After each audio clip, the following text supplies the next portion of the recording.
هذا الرسول يأكل الطعام ويمشي في الأسواق لولا أنزل إليه ملك فيكون معه نذيرا أو يلقى إليه كنز أو تكون له جنة يأكل منها وقال الظالمون إن تتبعون إلا رجلا مسحورا انظر كيف ضربوا لك الأمثال فضلوا فلا يستطيعون سبيلا تبارك الذي إن شاء جعل لك خيرا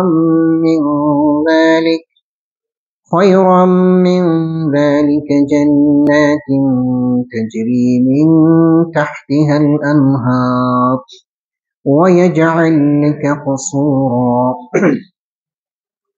بل كذبوا بالساعة وأعتدنا لمن كذب بالساعة سعيرا إذا رأتهم من مكان بعيد سمعوا لها تغيظا وزفيرا وإذا ألقوا منها مكانا ضيقا مقرنين دعوا هنالك ثبورا صدق الله العظيم اللهم صل على محمد وعلى آل محمد كما صليت على إبراهيم وعلى آل إبراهيم إنك حميد مجيد اللهم بارك على محمد وعلى آل محمد كما باركت على إبراهيم وعلى آل إبراهيم إنك حميد مجيد أستغفر الله إن الله غفور رحيم أستغفر الله إن الله غفور رحيم سبحان الله وبحمده سبحان الله العظيم سبحان الله وبحمده سبحان الله العظيم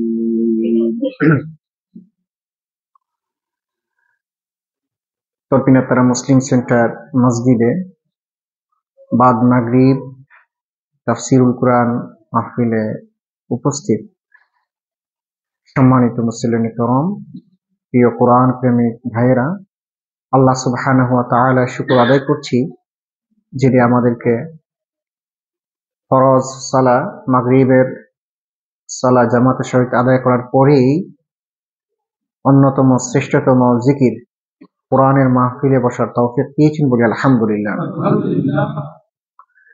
দুরূদ এবং সালাম প্রেরণ করি আখিরি নবী সাইয়্যিদুল মুরসালিন মুহাম্মদুর রাসূলুল্লাহ সাল্লাল্লাহু আলাইহি ওয়াসাল্লামের। হাজিরিন,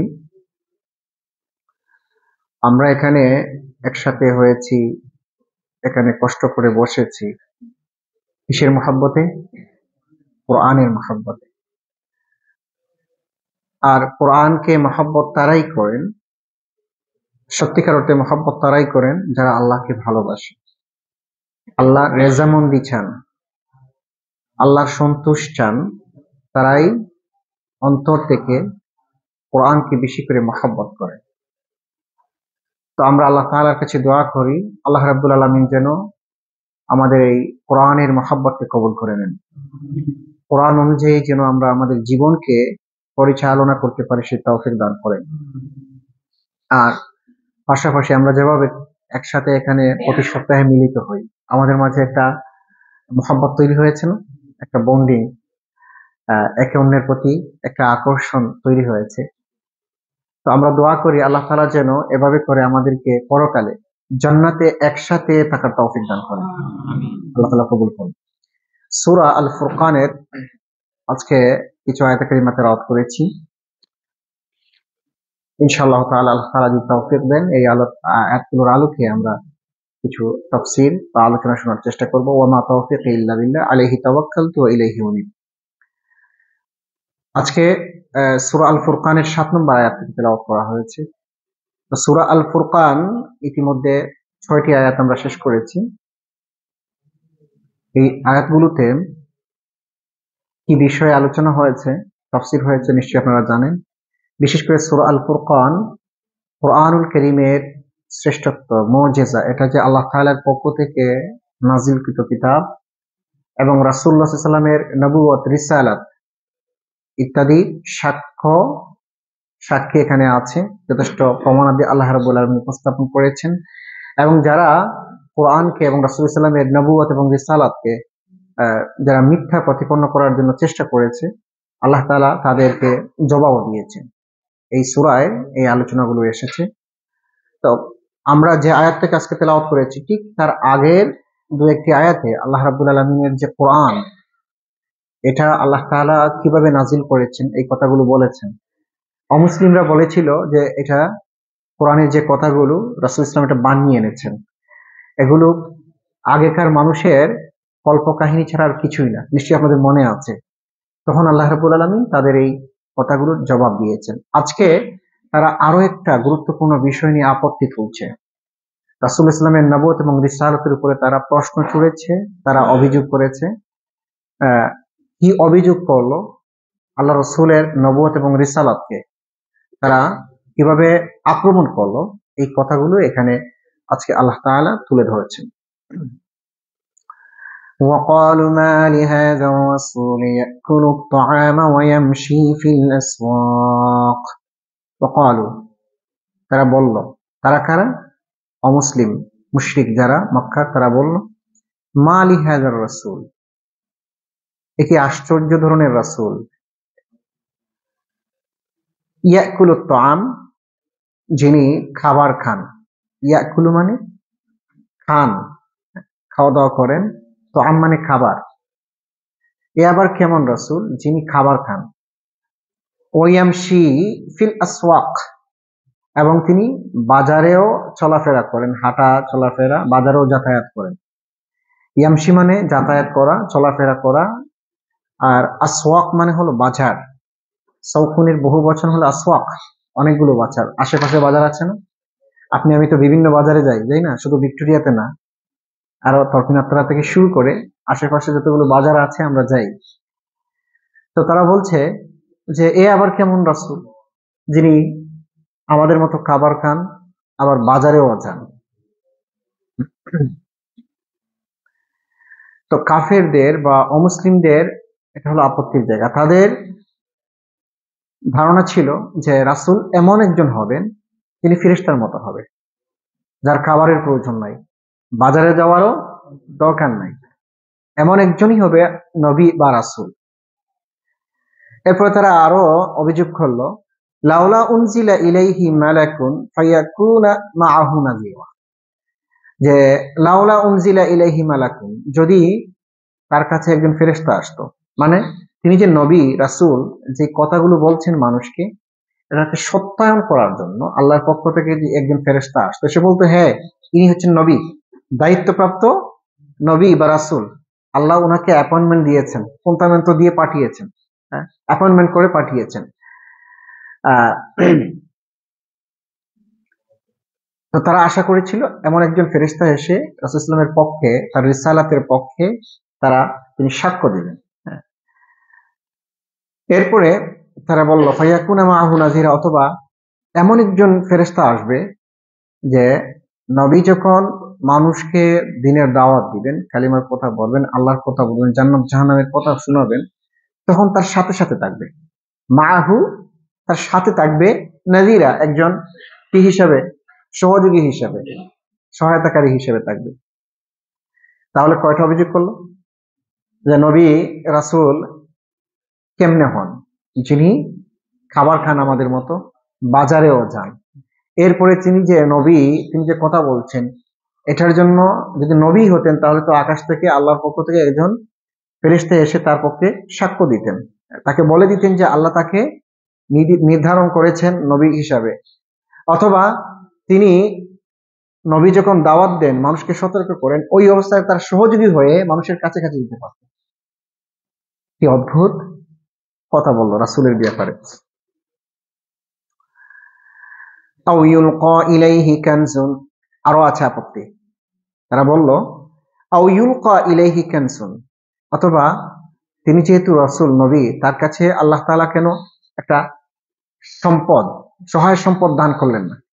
কানজুন, একটা কি বলে, সম্পদ বা খাজানা, হ্যাঁ, টাকা পয়সা হোক যাই হোক, এরকম একটা অর্থনৈতিক একটা অর্থনীতির ভান্ডার, টাকা পয়সার একটা ভান্ডার, বা আহ, তাকে অনেক সম্পদের মালিক বানালেন না কেন? কানজুন আও তাকুনু লাহু জান্নাহ, অথবা তাকে কেন একটা জান্নাত দেওয়া হলো না? জান্নাত মানে বাগান। জান্নাত মানে কি? বাগান। তো আরবের সমাজে একটা বাগান মানে হলো অনেক কিছুই। এক বাগান দিয়ে মানুষ চলাফেরা করতে পারে। বাগানে হরেক রকমের ফল ফসল উৎপাদন হয়, খেজুর হয়, আঙ্গুর হয়, বিভিন্ন ধরনের ফলমূল হয়। তো তো তারা বলছে যে একটা বাগান দিলেও তো হতো, একটা জান্নাত দিলেও হতো। ইয়াকুলু মিনহা, যে এই বাগান থেকে অথবা এই সম্পদ থেকে তিনি আহার করতে পারতেন। তাকে আর বাজারে যাওয়া লাগতো না, কাজ কাম করা লাগতো না, তাকে আর ব্যবসা বাণিজ্য করা প্রয়োজন ছিল না। এরপর আল্লাহ তাআলা বলছেন, ওয়াকালা যালিমুনা ইন তাত্তাবিউনা ইল্লা রাজুলাম মাসহুরা। ওয়াকালা যালিমুন, জালেমরা বলল, অর্থাৎ এই পাপাচারীরা বলল, ইন তাত্তাবিউনা, যে সেই সমস্ত মুমিন মুসলমানদেরকে বলছে যারা আল্লাহ রাসূলকে অনুসরণ করছিলেন, যে তোমরা যাকে অনুসরণ করছো, ইল্লা রাজুলান মাসহুরা, তিনি তো আসলে অনুসরণ করার ব্যক্তি না, মতো মানুষ না, তিনি একজন পাগল, মাসহুর, নাউযুবিল্লাহি মিন যালিক। যে তোমরা যাকে যাকে অনুসরণ করছো, অনুকরণ করছো, তিনি একজন জাদুকর, মাসহুরা, তিনি একজন জাদুকর, অথচ তাকে তোমরা নবী মেনেই অনুসরণ করেই যাচ্ছ। এই যে কথাগুলো যারা বলছে, যে অভিযোগগুলো তুলেছে, তারা কিন্তু মাস পিপল ছিল না, সাধারণ মানুষ ছিল না, তারা ছিল সমাজের নেতৃস্থানীয় লোকজন। তারাই মূলত বিভিন্নভাবে আল্লাহ রসুলকে অভিযুক্ত করেছে। এখানে বলেছে মাসহুর, অর্থাৎ জাদুকর, হ্যাঁ, জাদুগ্রস্ত। অন্য জায়গায় আবার কি বলেছে, শায়েরও বলেছে। শায়ের মানে কি? কবি, যিনি কবিতা লিখেন তাকে শায়ের বলা হয়। তো এক জায়গায় বললো জাদুগ্রস্ত, জাদুকর, অন্য জায়গায় বলছে শায়ের। একজন জাদুকর কি শায়ের হতে পারে? কবি হতে পারে? আবার কখনো কখনো বলেছে কাহিন। কাহিন মানে কি? গণক, যিনি মানুষের মনের কথা বলে দিতে পারে, হ্যাঁ, এরকমও তারা সম্বোধন করেছে। কখনো পাগল বলেছে, মাজনুন বলেছে। তো এক এক সময় এক একটা আক্রমণ করেছে আমাদের রাসূলুল্লাহ সাল্লাল্লাহু আলাইহি সাল্লামকে। তার মানে হলো তারা নবুয়ত এবং রিসালাতের উপরে সরাসরি আক্রমণ করছে। তো প্রথম কথা হলো, তিনি খাবেন কেন? তিনি বাজারে যাবেন কেন? আমরা জানি যে আল্লাহ তাআলা যত নবী রাসূল পৃথিবীতে প্রেরণ করেছেন, সকলেই মানুষ ছিলেন। সকলে কি ছিলেন? তো মানুষ হলে তো কিছু খাবার খেতে হবে নাকি? মানুষেরা কি খায়? খাবারই তো খায়, হাওয়া তো খেয়ে থাকে না। তো কাফেরদের এই কথার সাথে আজকালও বহু মানুষ আছে, যে কাফেরদের কথার সাথে মিল রেখে তারা বিশ্বাস করে নবী রাসূলগণ মানুষ নন। তারা মানুষ নন, এমন অনেক মানুষ আছে যে আমাদের নবী রাসূলুল্লাহ সাল্লাল্লাহু আলাইহি সাল্লাম, মুহাম্মদ রাসূলুল্লাহ সাল্লাল্লাহু আলাইহি সাল্লামকে মানুষ বলতে রাজি না। তারা বলে যে তিনি মানুষ না, তিনি নূরের তৈরি বা কিছু একটা, যে আমাদের মতো না। অথচ আল্লাহ তাআলা বলছেন, কুল ইন্নামা আনা বাশারুম মিসলুকুম, হে নবী আপনি বলুন যে আমি তোমাদের মতো মানুষ। পার্থক্য হলো আমার কাছে ওহী আসে, তোমাদের কাছে ওহী আসে না।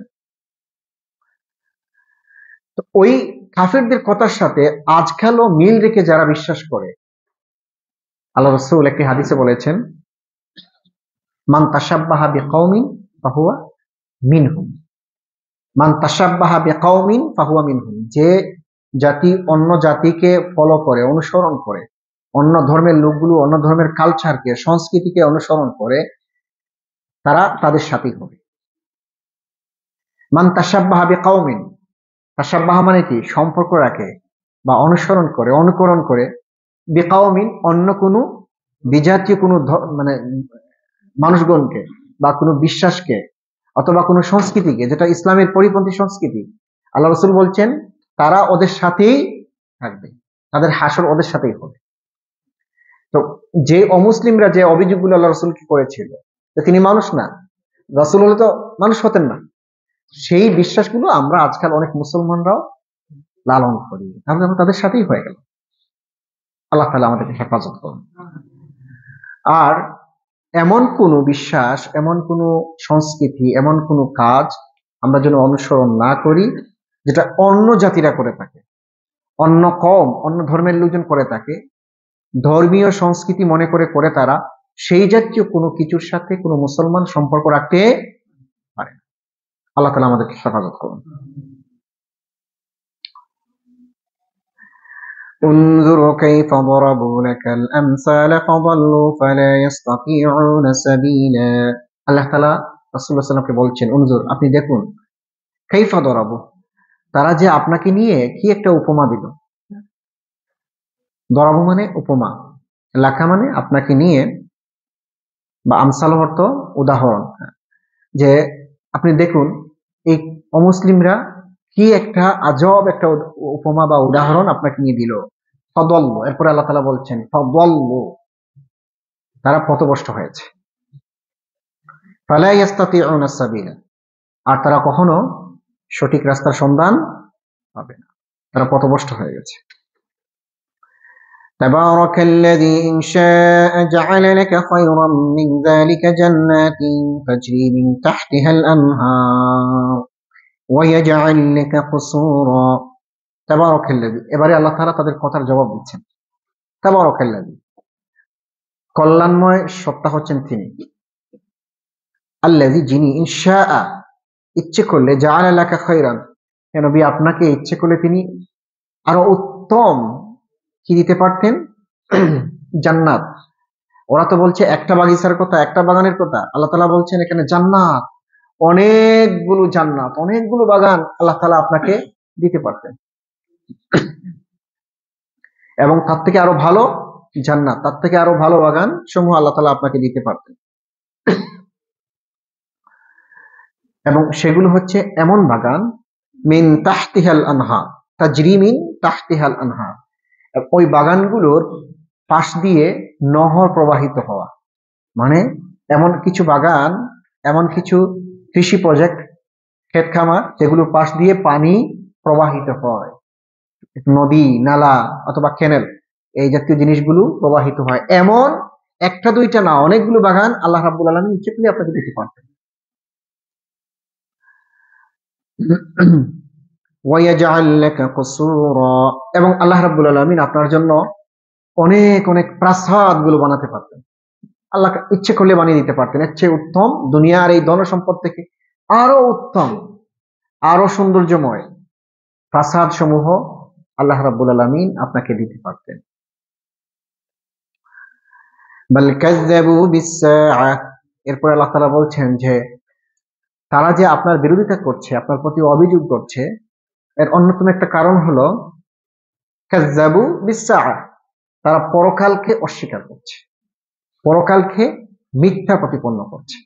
যারা পরকাল আছে বলে বিশ্বাস করে না, তারা মন গড়া অনেক কথা বলে, যা ইচ্ছা তাই বলে। পরকাল নাই, এই দুনিয়ায় সবকিছু, খাওয়া দাওয়া ফুর্তি করো, আগামীকাল বাঁচবে কিনা বলতে পারো। তারা বিশ্বাস করে যে পরকাল বলতে কিচ্ছু নাই, আমরা এখানে এসেছি, একটা জীবন পেয়েছি, এই জীবনকে রং দিয়ে রঙিন করে আনন্দ, উৎসব, উল্লাস এগুলো এগুলো করো, এগুলোতে মত্ত থাকো, কারণ এই জীবন শেষ হয়ে গেলে আর আনন্দ ফুর্তি করার সময় পাওয়া যাবে, এটাই বিশ্বাস করে। তো আল্লাহ তাআলা বলছেন যে তারা আসলে মূলত পরকাল বিশ্বাস করে না। সা মানে কি, সাআতুন, যারা সৌদি আরবে ছিলেন অনেকে আছেন না এখানে, মাশাআল্লাহ, বলছেন একজন ভাই, সা, ঘড়িরেও সা বলে, তারপরে 1 ঘন্টারেও সা বলে, বলে না, সময়কে সা বলে। আর এখানে সার অর্থ হচ্ছে পরকাল, ইয়াউমুস সাআ, পরকালের অনেকগুলো নাম আছে। একটা হলো ইয়াউমুস সাআ, লাস্ট আওয়ার, শেষ সময়, শেষ ঘন্টা, এটাকে সাআ বলা হয়। এবং পরকালের আরো একটা প্রসিদ্ধ নাম হচ্ছে ইয়াউমুল কিয়ামা। কিয়ামা শুনেছেন তো, ইয়াউমুল কিয়ামা, এটা বিশ্বাস করি আমরা পরকাল। এভাবে করে পরকালের আরো কিছু নাম আছে, যেমন ইয়াউমুল হিসাব, ইয়াউমুল হিসাব, ইয়াউমুল মানে দিন, আর হিসাব মানে কি? হিসাব তো বুঝি আমরা, হিসাব কষা নাকি? অঙ্ক তো সবাই করেছেন, হিসাব করেছেন, অনেকে তো এখনো করে যাচ্ছেন, আপনারা ব্যবসা বাণিজ্যের মালিক, হিসাব করেন। এই হিসাব থেকে হিসাব এসেছে, আমরা যেটা হিসাব বলি, অঙ্ক করা, গণনা করা, এগুলো হচ্ছে। তো পরকালের আরো একটা নাম হচ্ছে ইয়াউমুল হিসাব। তার মানে হলো ভালো মন্দ আমরা যা কামাই করছি এখানে সবগুলোর হিসাব ওখানে দেয়া লাগবে।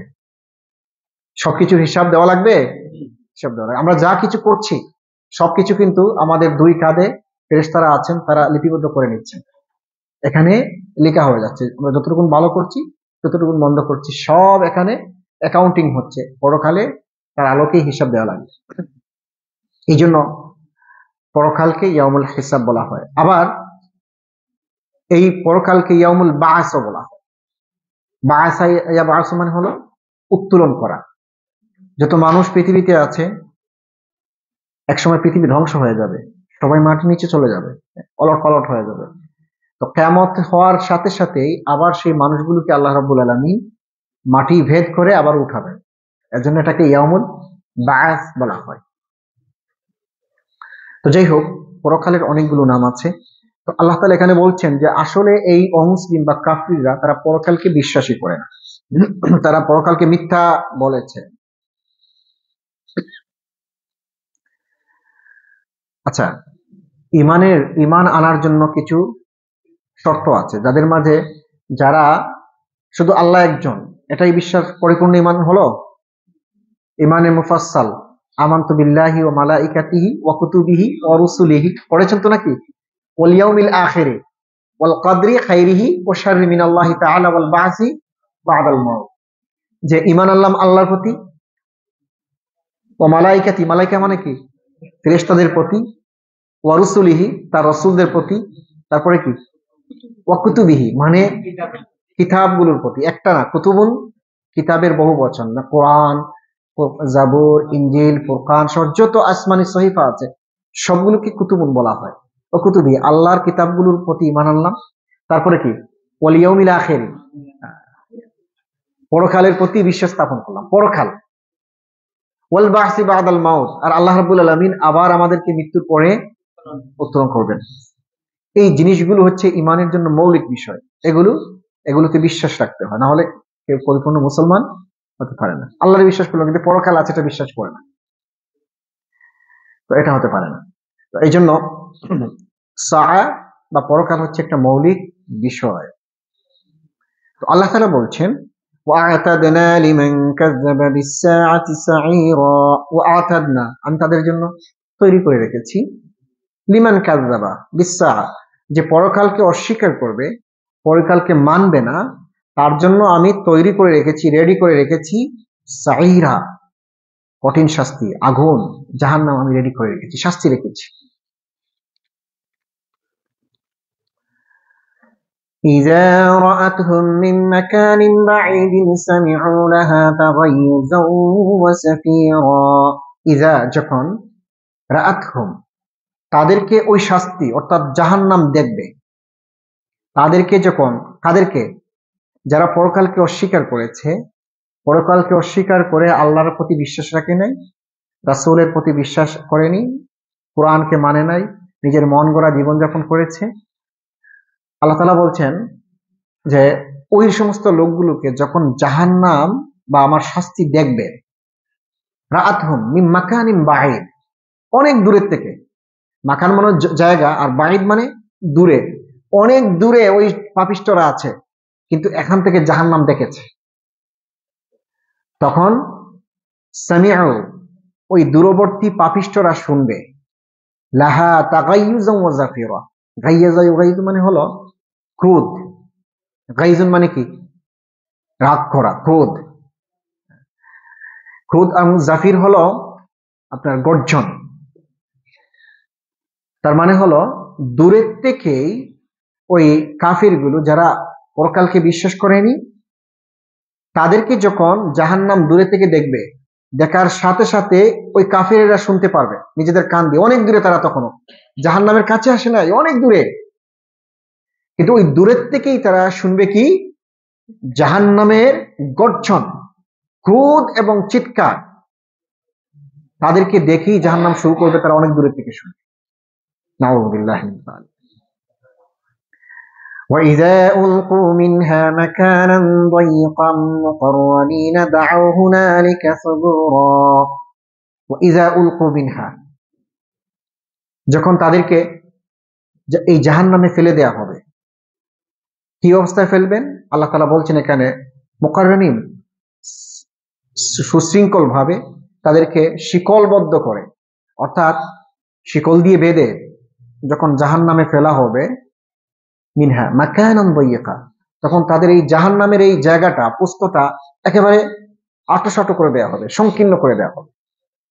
জাহান্নামের আগুনের যে জায়গা যারা পাবে, মাকানান দাইয়্যিকা হয়ে যাবে, একেবারে আঁটোসাঁটো হয়ে যাবে। কি মারাত্মক শাস্তি! বিস্তীর্ণ জায়গা পাবে না, এই অল্প জায়গার মাঝেই তাকে শাস্তি দেয়া হবে। এরপরে এই শাস্তি আস্বাদন করতে গিয়ে তারা বলবে দাউ হুনালিকা সুবুরা, তারা সেখানে মৃত্যু কামনা করবে, যে আল্লাহ এত শাস্তি পেয়ে পাচ্ছি, এত শাস্তি আর সহ্য হয় না, আমাদের মৃত্যু দাও, আমাদের কি দাও? মৃত্যু দাও, মৃত্যু হয়ে গেলে আর শাস্তি পাবো না মনে করবে। তখন আল্লাহ তাআলা বলছেন লা তাদউ লিয়াওমা সুবুরান ওয়াহিদান ওয়াদউ সুবুরান কাসীরা, লা তাদউ লিয়াওমা, আজকের এই দিন তারা যে আহ্বান করবে যে আজকে আমাদেরকে মৃত্যু দাও, আমাদেরকে একটা মৃত্যু দাও, আল্লাহ তাআলা বলছেন ওয়াদউ সুবুরান কাসীরা, তাদেরকে মৃত্যু দেওয়া হবে না। তারা যতই মৃত্যুর কামনা করুক, একবার না হাজারবার মৃত্যুর কামনা করুক, অসংখ্যবার করুক, যতদিন জাহান্নামে থাকবে ততদিন পর্যন্ত তারা যদি মৃত্যুর কামনা করে, তাও তাদেরকে মৃত্যু আর দেয়া হবে না। মৃত্যু তো একবারই হয়। মৃত্যু কত গুরুত্বপূর্ণ জিনিস, তাই না? মানুষের জীবন শেষ করার জন্য মৃত্যু হচ্ছে ইম্পর্টেন্ট বিষয়। আপনি আমি এখানে যারা আছি, জানি না কার সামনে মালাকুল মউত কখন যে হাজির হবে। কেউ আছে বসে আছেন কার্পেটে, সেই বসার থেকেই তাকে কবরে যেতে হয়। কেউ আছে বিছানায় আছে, সেখান থেকে কবরে। কেউ প্লেনে আছে, প্লেন থেকেই কবরে চলে যাচ্ছে মৃত্যুতে। কেউ আছে আনন্দ ফুর্তির মাঝে কোনো মাজলিসে, সেখান থেকে তার মৃত্যু হয়ে যাচ্ছে, চলে যাচ্ছে কবরে। কেউ বা আছে ঘুমন্ত অবস্থায়, সেখান থেকেই সে তার কবরে চলে যাচ্ছে, আসল ঠিকানায় চলে যাচ্ছে। এই একটাই মৃত্যু, পরকালে আর কোনো মৃত্যু হবে না। এ মর্মে আল্লাহ তাআলা যে মৃত্যু দিচ্ছেন, এই মৃত্যুটা শুধু মানুষের জন্য নাকি? সমস্ত প্রাণী জগতের জন্য। কুল্লু নাফসিন যায়কাতুল মাউত, প্রত্যেকটা নফসের জন্য আল্লাহ রাব্বুল আলামিন মৃত্যু নির্ধারণ করে রেখেছেন। তো এই মৃত্যুটারও একসময় মৃত্যু হয়ে যাবে। যেই মৃত্যু দিয়ে আপনার আমার জীবনের অবসান হচ্ছে, এই মৃত্যুটা একসময় মৃত্যুবরণ করবে। এই যে কাফেরেরা মৃত্যু কামনা করছে, তখন আর তাদের কোনো মৃত্যু হবে না। কারণ কি? এর আগে আল্লাহ রাব্বুল আলামিন এই মৃত্যুকে মৃত্যু দিয়ে দিয়েছেন। হাদিসে এসেছে, রাসূলুল্লাহ সাল্লাল্লাহু আলাইহি ওয়াসাল্লাম বলেছেন যে কিয়ামত বিচার সংগঠিত হয়ে যাওয়ার পরে যারা জান্নাতে যাবে এবং যারা জাহান্নামে যাবে, তো জান্নাত এবং জাহান্নামের মাঝে আল্লাহ রাব্বুল আলামিন জান্নাতীকে ডাক দিবেন, বলবেন ইয়া ইয়া আহলুল জান্নাহ, এ জান্নাতবাসী, যে দেখো এই পশুটাকে চিনতে পারো কিনা। একটা পশু, একটা মেষ, সাদা রঙের একটা মেষকে আনা হবে। তারা বলবে হ্যাঁ, এটা তো চিনতে পেরেছি। জাহান্নামীদেরকেও ডাক দিবেন ইয়া আইয়ুহাল জাহান্নাম।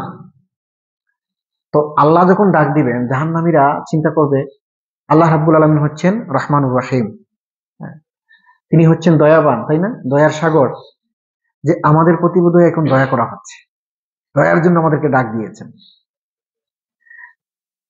একটা জিনিস মনে রাখতে হবে, আল্লাহ তাআলা রহমান হচ্ছেন দুনিয়াতে সকলের জন্য।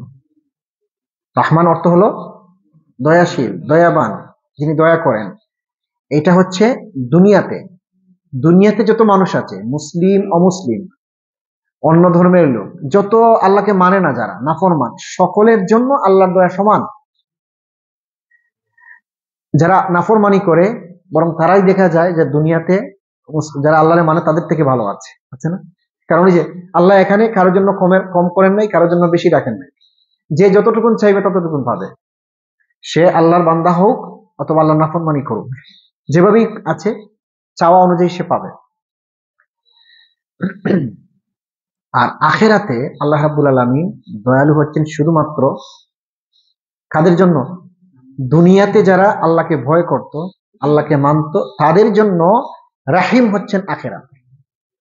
আপনি আমি বলি না বিসমিল্লাহির রহমানির রহিম, রহমান এবং রাহিমের দুটি সমার্থক বোধক শব্দ। তো রহমান হচ্ছেন দুনিয়াতে সকলের জন্য, আর রাহিম হচ্ছেন আখেরাতে শুধুমাত্র মুমিনদের জন্য। কোন অমুসলিম, কোন কাফিরদের জন্য আল্লাহ রাব্বুল আলামিন আখেরাতে দয়া দেখাবেন না। এজন্য দুনিয়াতে যেমন মুসলিমরাও আল্লাহর নিয়ামত পায়, অমুসলিমরা পায়, কিন্তু কোনো কোনো ক্ষেত্রে দেখা যায় মুসলিমরা বরং আল্লাহর নিয়ামত কম পায়, অমুসলিমরা যারা আল্লাহকে মানে না, নাফরমানি করে, তারা একটু বেশি পায়। কেননা আল্লাহ রাসূল বলেছেন যে মুসলিমরা যখন নিয়ামত গুলো পেতে চায় বৈধভাবে পেতে হবে, অবৈধভাবে তো পাইলে হবে না। আপনি যদি অবৈধভাবে পেতে যান তাহলে তো মুসলিমরা সেটাই করছে, হালাল হারামের ভেদাভেদ করে না, ইচ্ছা মতো মন যেভাবে চায় সেভাবেই করেন, তাহলে তো নিয়ামত পাবেনি। আর যখন আপনি যাচাই বাছাই করবেন, বৈধতার চিন্তা করবেন, তখন দেখবেন অন্যদের চেয়ে একটু কম পাচ্ছেন। এজন্য আল্লাহ রাসূল বলেছেন আর দুনিয়া সিজনুল মুমিনি ওয়া জান্নাতুল, সরি কফে একটু সমস্যা করছে, একটু গরম পানি দিন। আস্তাগফিরুল্লাহ। তো যাই হোক, জাহান্নামীদেরকে আল্লাহ যখন ডাক দিবেন ইয়া আইয়ুহাল জাহান্নাম, তখন তারাও তাকাবে, দেখবে একটা পশু, একটা মেষ, ওইটাকে আল্লাহ তাআলা বলবেন এটা কি চিনছো সবাই? তারা বলবে হ্যাঁ চিনেছি। এটা কি? যে এটা হচ্ছে মৃত্যু। এই মৃত্যুকে আনুষ্ঠানিকভাবে হত্যা করা হয়েছে। আনুষ্ঠানিকভাবে মৃত্যুকে কি করা হবে?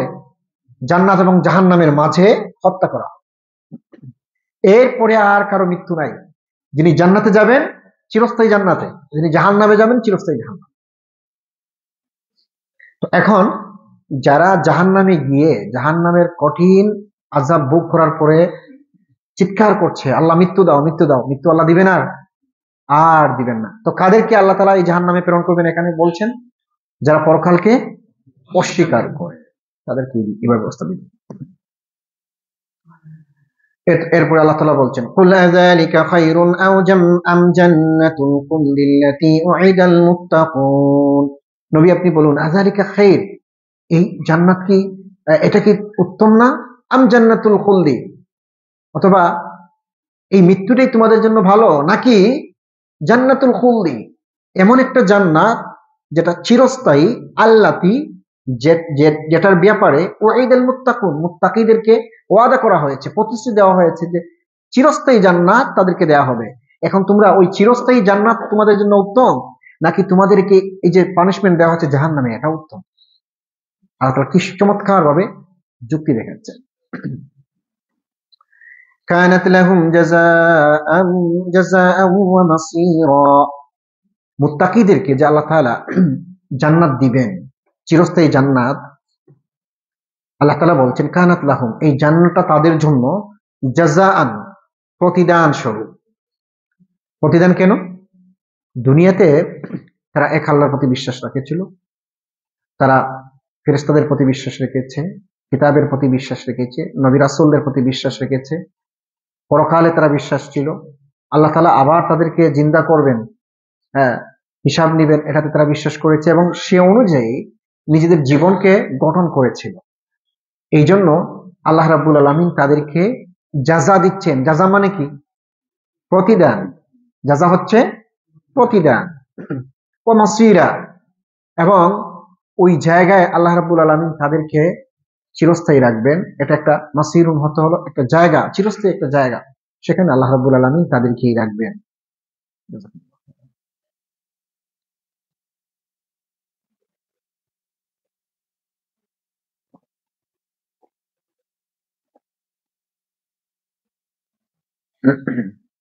আবাসস্থলের জন্য ওই জায়গাটা হচ্ছে কতই উত্তম। লাহুম ফিহা মা ইয়াশাউন। শুধু তাই না, আরো কিছু ফায়দা আছে, আরো কিছু ফ্যাসিলিটিস আছে। আমরা তো আজকাল দুনিয়াতে কোন জায়গায় কত বেশি ফ্যাসিলিটি এটা চিন্তা করি না। তো আল্লাহ তাআলা জান্নাতেরও কি কি ফ্যাসিলিটি আছে, যাদেরকে চিরস্থায়ী জান্নাত দেওয়া হবে সেখানে কি পাবে তারা, সেটা বর্ণনা করছেন। লাহুম, তারা পাবে, ফিহা, সেখানে পাবে, মা ইয়াশাউনা খালিদিন, যা চাইবে তাই তারা চিরস্থায়ীভাবে পাবে। সুবহানাল্লাহ। অন্য এক জায়গায় আল্লাহ তাআলা বলেছেন, লাকুম ফিহা মা তাশাউনা ওয়া লাকুম ফিহা মা তাশতাহি আনফুসুকুম ওয়া লাকুম ফিহা মা তাদদাউন নুজুলাম মিন গফুরির রাহিম। যে জান্নাতীরা জান্নাতে যাওয়ার পরে তাদের মনে যা চাইবে সঙ্গে সঙ্গে তাদের সামনে তা হাজির হয়ে যাবে। সুবহানাল্লাহ। যা চাইবে তাই আপনার সামনে রেডি অবস্থায় থাকবে। এখানে আল্লাহ তাআলা বলছেন যে ওখানে যাওয়ার পরে আল্লাহ তাআলা তাদের মনের চাওয়া অনুযায়ী তারা দান করবেন, এবং যেটা দান দিবেন ওইটা ক্ষণস্থায়ীর জন্য না, খালিদিন, চিরস্থায়ী ভাবে সেটা তারা মালিক হয়ে যাবে। সুবহানাল্লাহ। কানা আলা রাব্বিকা ওয়া'দান মাসউলা। এটা এই জন্য যে তোমার রব এটা দেওয়ার প্রতিশ্রুতি করেছেন। তার মানে আল্লাহ রাব্বুল আলামিন রাসূল সাল্লাল্লাহু আলাইহি ওয়াসাল্লামকে বলছেন যে জান্নাতে তারা চিরস্থায়ী জিনিসগুলি যে পাবে, এই প্রতিশ্রুতিটা তোমার রব, হ্যাঁ নবী, তোমার রব দিয়ে রেখেছেন। অতএব তার প্রতিশ্রুতির কোনো ব্যতিক্রম হবে না। আল্লাহ তাআলার প্রতিশ্রুতি, এভাবে জান্নাত দিবেন। এবং জান্নাতের অনেক বর্ণনা আছে, কি কি কি নাজ ও নিয়ামত আল্লাহ তাআলা রেখেছেন বিভিন্ন জায়গায়, বিভিন্ন আয়াতে, বিভিন্ন সূরায় এগুলো বর্ণনা করেছেন।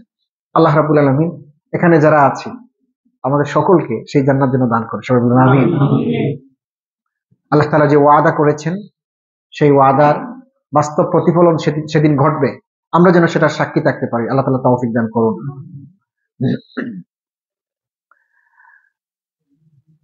ويوم يحشرهم وما يعبدون من دون الله فيقول أأنتم أضللتم عبادي هؤلاء أم هم ضلوا السبيل। এরপরে আল্লাহ তাআলা এখানে একটা আর গুরুত্বপূর্ণ একটা বিষয় নিয়ে আলোচনা করছেন, সেটা হলো মানুষেরা আল্লাহ ছাড়া যাদেরকে ডাকে, আল্লাহ ছাড়া যাদেরকে রব মনে করে, তাকে সাহায্য চায়, মাথা নিচু করে, ক্ষমতা আছে মনে করে যাদেরকে, তাদের ব্যাপারে কথা হচ্ছে যে ইয়াউমা ইয়াহশুরুহুম, আল্লাহ তাআলা একদিন অর্থাৎ কিয়ামতের দিন তাদেরকে হাজির করবেন। ওয়ামা ইয়াবুদুনা মিন দুনিল্লাহ, এবং তাদেরকে, যাদেরকে আল্লাহ ছাড়া ডাকা হতো তাদেরকে, এবং যারা ডাকতো তাদেরকে একসাথে করবেন।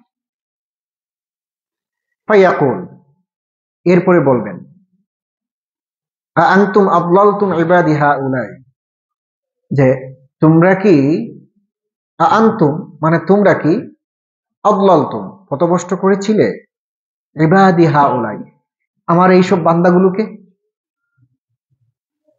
অর্থাৎ আল্লাহ ছাড়া দুনিয়াতে মানুষ যাদেরকে ডাকে, অনেক নবী রাসূল আছেন যাদেরকে মানুষজন কি মনে করে, আল্লাহ মনে করে, আল্লাহর পুত্র মনে করে। হ্যাঁ, মনে করে না এরকম?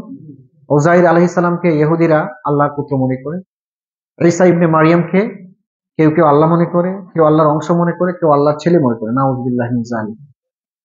এভাবে আল্লাহর প্রিয় বান্দাগণকেও অনেকে শক্তিশালী মনে করে এবং তাদের কাছে সাহায্য চায়, মাথা নিচু করে সিজদা করে। খাজা মঈনুদ্দিন চিশতি রাহমাতুল্লাহি আলাইহি, সেখানেও কিন্তু শিরক হয় না? তিনি আল্লাহর প্রিয় বান্দা, কিন্তু তার মাজারের সামনে গিয়ে মানুষজন কি করে, সিজদা করে, তার কাছে ক্ষমতা আছে মনে করে সাহায্য চায়। আব্দুল কাদের জিলানী রাহিমাহুল্লাহ তাআলা ওখানেও যায়, ওনার বিশাল ক্ষমতা আছে মনে করে। আছে না এমন ভক্ত অনুরক্ত? আর আমাদের দেশে তো আরো আরো অনেক বেশি আছে। আমাদের সিলেট অঞ্চলে, আমরা চিটাগাঙ্গের কোন ভাই আছেন এখানে?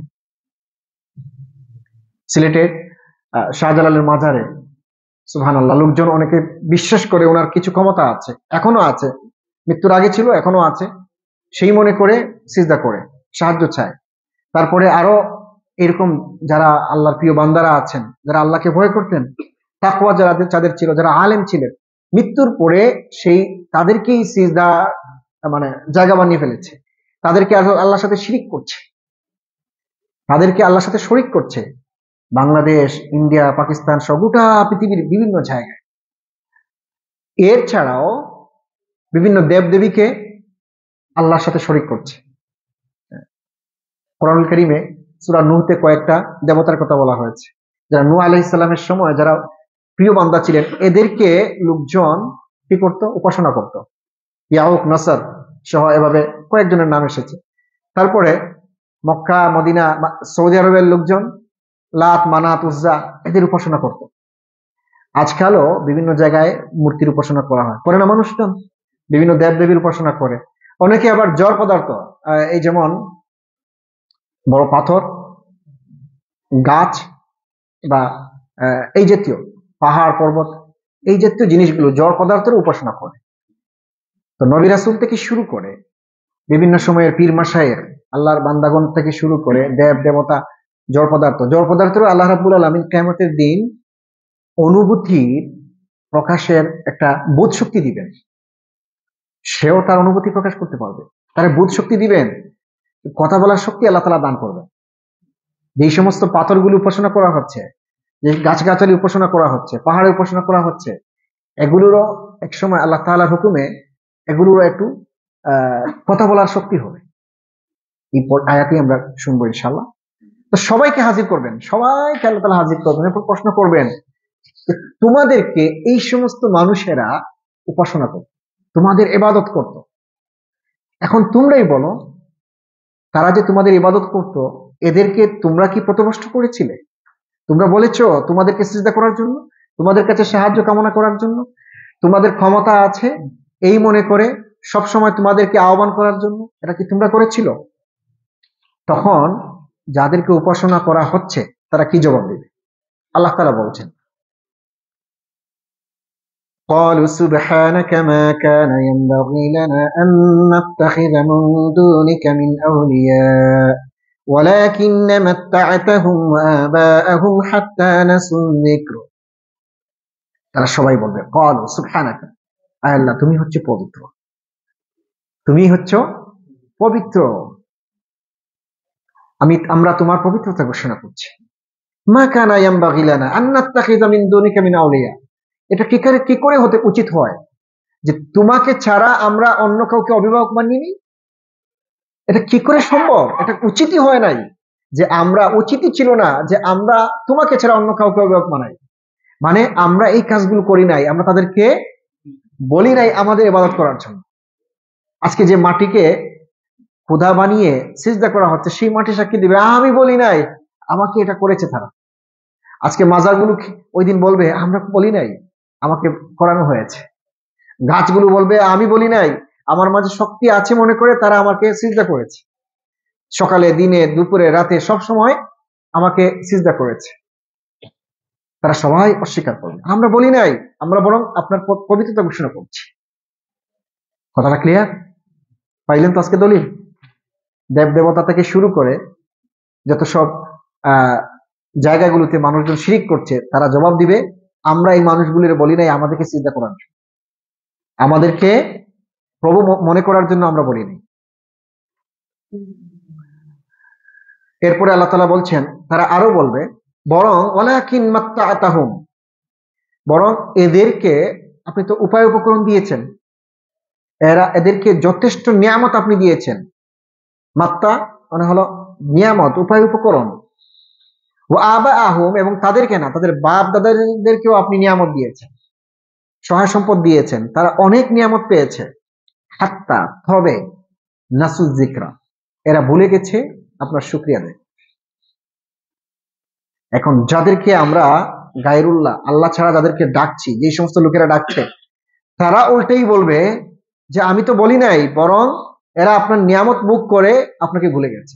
শুধু তারা না, তাদের বাপ দাদারাও নিয়ামত প্রাপ্ত হয়েছিল, কিন্তু এরাও বলেছে, তারাও বলেছে। ওয়াকানু কওমান বুরা, আর তারা হচ্ছে আপনার কি বলে পথভ্রষ্ট জাতি, যাদেরকে ধ্বংসপ্রাপ্ত জাতি। কওমান বুরা মানে এদেরকে ধ্বংস করে দেওয়ার মতো উপযোগী জাতি, এটা খুব নিজেদেরকে ধ্বংসের দিকে ঠেলে নিয়ে গেছে। ফাকাদ কাযযাবুকুম বিমা তাকুলুন, এরপরে আল্লাহ তাআলা বলবেন ফাকাদ কাযযাবুকুম, তোমরা শুনো ও জাহান মানে পাপাচারেরা, কাযযাবুকুম বিমা তাকুলুন, তোমরা যা বলেছিলে যে এরা তোমাদের উপাসক, তোমরা এদের কাছে সাহায্য চাইতে, আশ্রয় চাইতে, এদেরকে ডাকতে সকালে বিকেলে দুপুরে সন্ধ্যা রাত্রে, আজকে তোমাদেরকে অস্বীকার করছে। তারা তো এটা বলে নাই, তোমরাই করেছো। ফামা তাস্তাতিউনা সরফাও ওয়ালা নাসরা,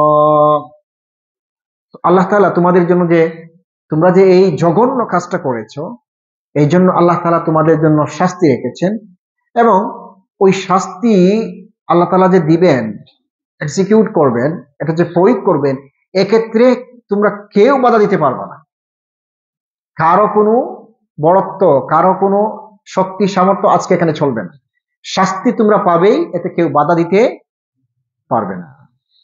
ওয়ালা নাসরা, এবং কেউ তোমাদেরকে সাহায্যও করতে পারবে না, কেউ সাহায্যকারী আসবে না। ওয়ামান ইয়াযলিম মিনকুম নুযিকহু আযাবান কাবীরা, এরপর আল্লাহ তাআলা বলছেন ওয়ামান ইয়াযলিম, যে জুলুম করবে তোমাদের মধ্য থেকে, যারা জুলুম করবে। জুলুম মানে কি? জি, জুলুম শব্দে তো আমরা জানি না কি জুলুম অর্থ কি? অত্যাচার। মাশাআল্লাহ, শুধু কি অত্যাচার জুলুম নেই, এটা ব্যাপক এক অর্থবোধক শব্দ, ব্যাপক। সাধারণত আমরা মনে করি জুলুম হলো কারো প্রতি অত্যাচার করা, শারীরিক মানসিক কোনোভাবে কাউকে ইনসাল্ট করা, এটা হলো জুলুম। জুলুমের অনেকগুলো বর্ণনা মাগরিবের সময় নামাজে শুনেছেন না?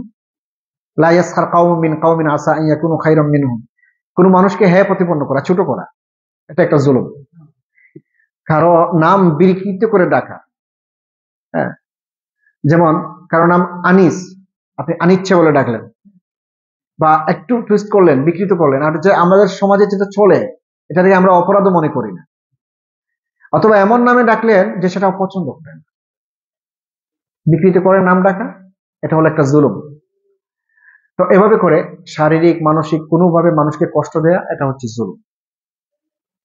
আবার এই সমস্ত জুলুম থেকে একটা বড় জুলুম আছে, জানেননি সেটা? জুলুম গুলোর মাঝে একটা বড় জুলুম হলো, আল্লাহ তাআলা বলেছেন এটা সবচেয়ে বড় জুলুম, ইন্না শিরকা লা যুলমুন আযীম, আল্লাহর সাথে শরীক করা সবচেয়ে বড় জুলুম। আল্লাহর সাথে শিরিক করা সবচেয়ে বড় জুলুম, বাকি জুলুমগুলো ছোট, কিন্তু ওইটা হলো সবচেয়ে বড়।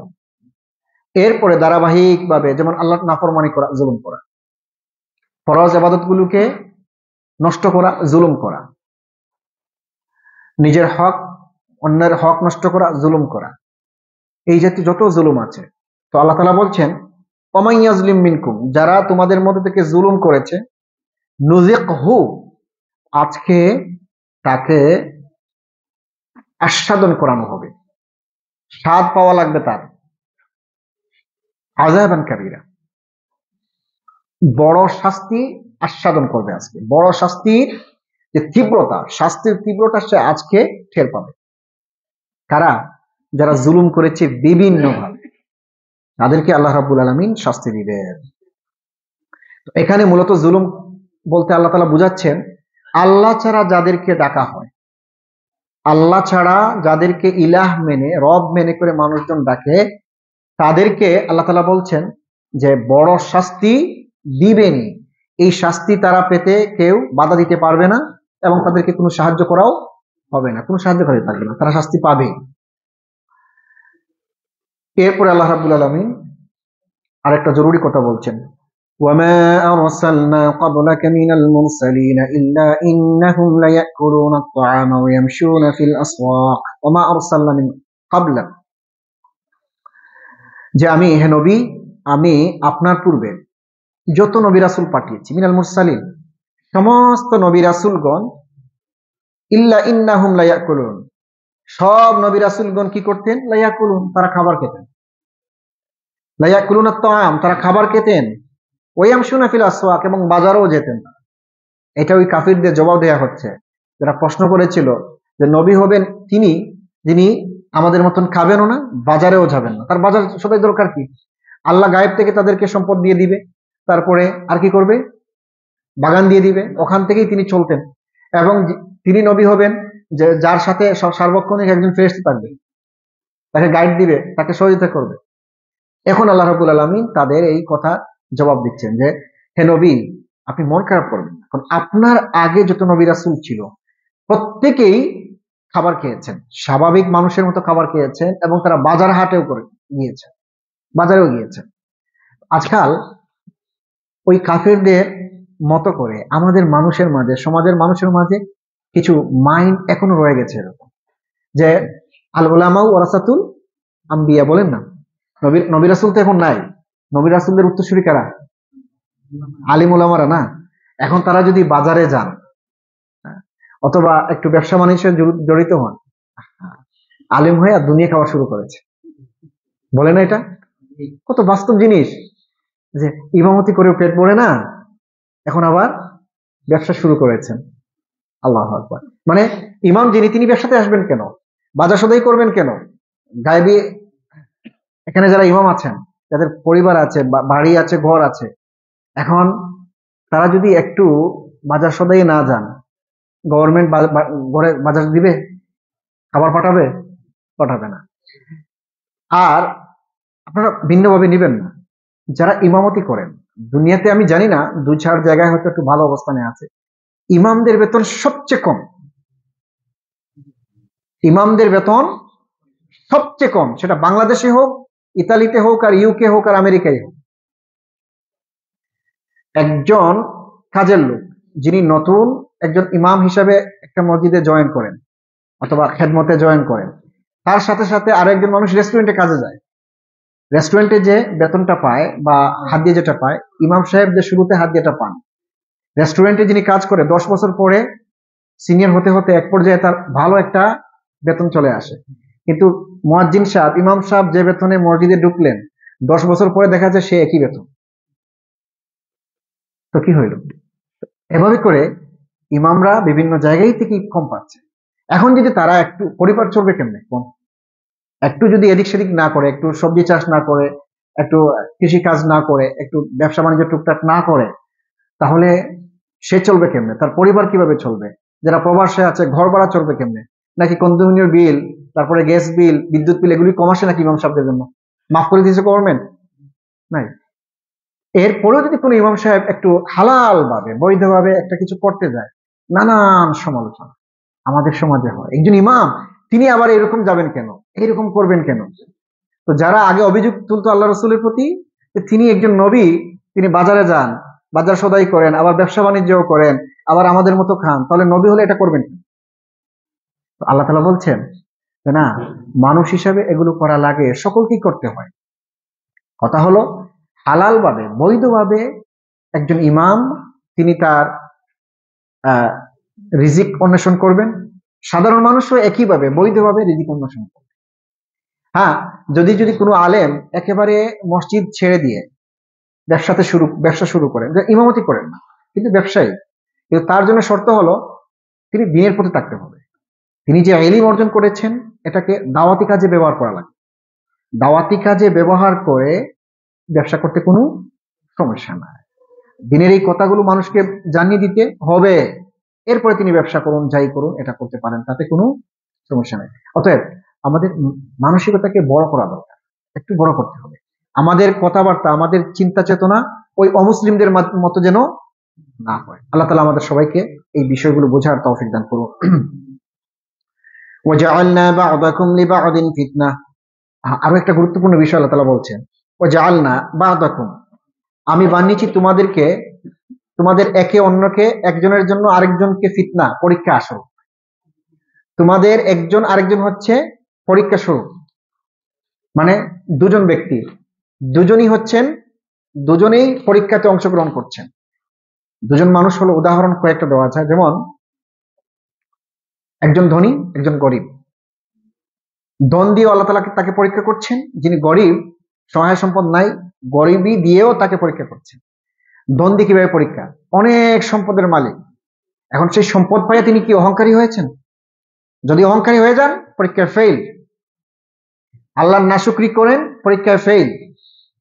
ঠিক একইভাবে একজন গরিব, আল্লাহ তাআলা তাকে যে অবস্থায় রেখেছেন, তিনি গরিব হয়ে যদি ওই ধনী ব্যক্তির প্রতি হিংসা করেন, আল্লাহ তার এত দন দিয়ে দিয়েছে, তার ক্ষতি করা লাগবে, তাহলে তিনি পরীক্ষায় ফেল।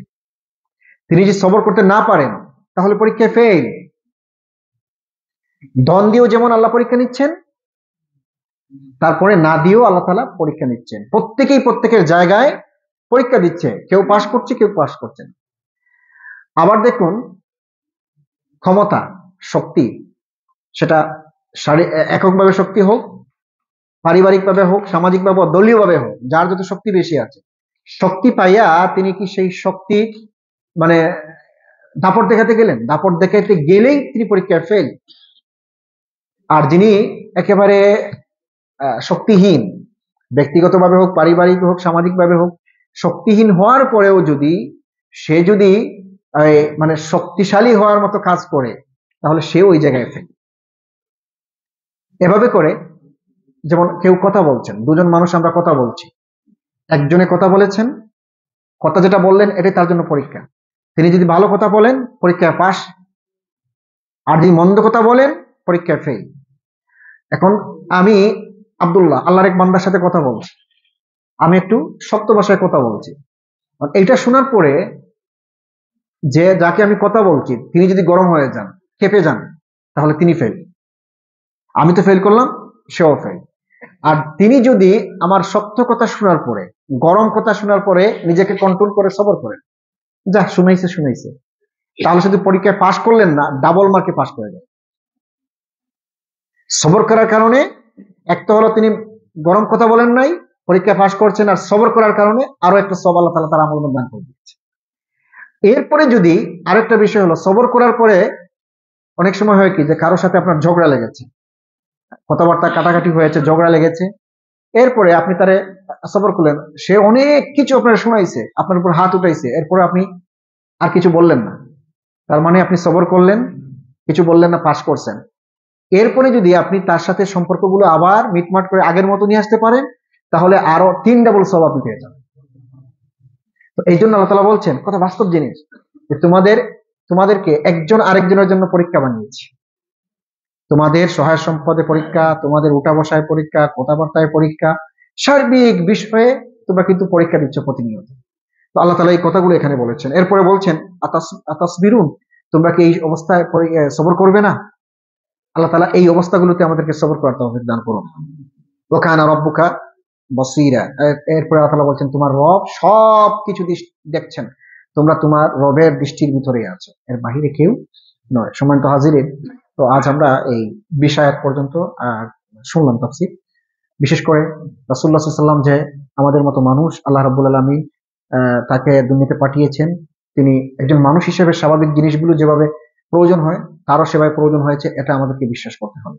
দ্বিতীয়ত হচ্ছে, আমরা কখনো কোথাও যেন আল্লাহ ছাড়া কোথাও যেন আমরা ধর্ণা না দিই, আল্লাহ ছাড়া কারো কাছে আমরা সাহায্য চাইবো না, কারো কাছে মাথা নত করবো না, কোনো অবস্থাতে, ছোট হোক বড় হোক, শিরকের পর্যায়ে যেন কোনো কাজ আমরা না করি। আল্লাহ তাআলা আমাদেরকে সেই তৌফিক দান করুন।